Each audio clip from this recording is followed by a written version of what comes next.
I'm Samiya Parvez. I'm a process engineer working at FLUOR Corporation's Amsterdam office in the Netherlands.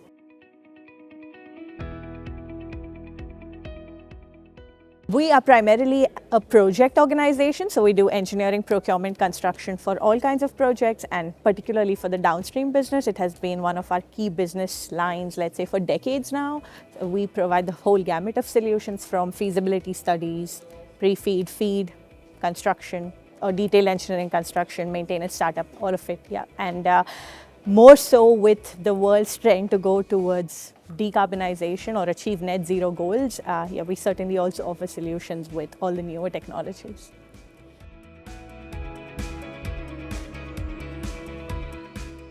FLUOR is available and excited to execute projects that the clients demand of us, and today decarbonization topics or themes are the most relevant ones.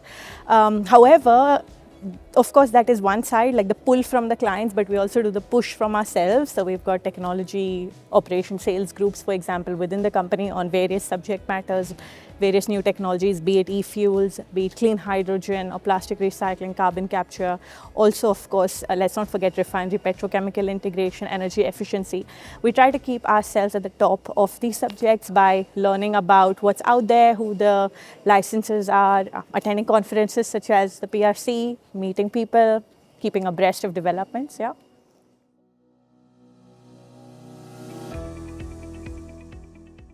I spoke about the key considerations for a viable carbon capture project, and FLUOR is in general technology agnostic, but we do have a few technologies, for example, sulfur recovery, but also carbon capture, and a few gas treating technologies.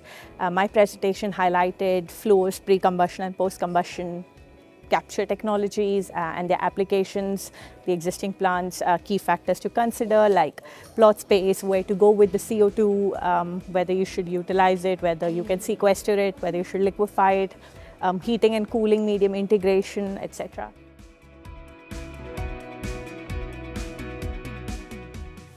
I think the crux of the matter is to meet the decarbonization targets. The Fit for 55 targets by 2030, as the EU has mandated, would be to use technologies or employ technologies that are available and ready today. And we believe carbon capture is one such technology that is raring to go. Of course, it may not be the best solution for everybody. It really depends on where you are and what you can do with the CO2.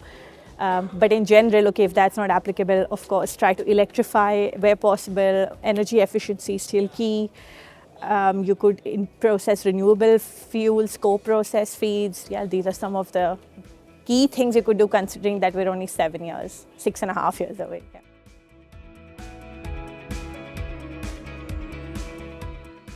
Number one, like most of the technologies that we talk about today are, so the ones that are available at scale, for example, carbon capture and sequestration, may not be the applicable solution to everyone. And secondly, the other solutions, which are obviously very enticing, like conversion of CO2 to e-fuels, for instance, yeah, they're far from the scale that we want them to be at today. And also the lack of experience with these new units. I mean, obviously they cost a lot of money.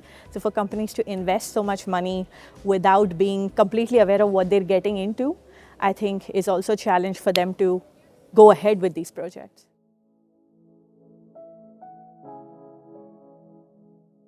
I think it's a great mix actually of more experienced people, but also people from various industries, and also younger enthusiasts like myself who are obviously willing to learn. And I mean, it's also true that a lot of the experienced people we have today will probably retire in like 5 to 10 years' time. So it's really important for the younger ones to kind of take the reins and yeah, try to learn from them as much as we can while they're still here. So I like the mix of people, yeah.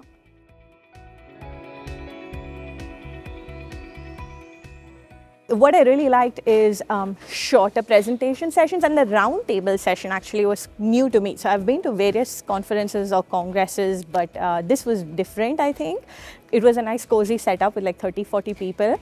It was the first sit-down presentation for me, so we were really sitting on a table with the speakers and the moderator. And yeah, it just felt like you're more part of the group, and it's a more informal discussion where everyone's participating. So I think that really stood out for me, but also the exhibition area is quite large, so that was nice. Lots of people and vendors to talk to.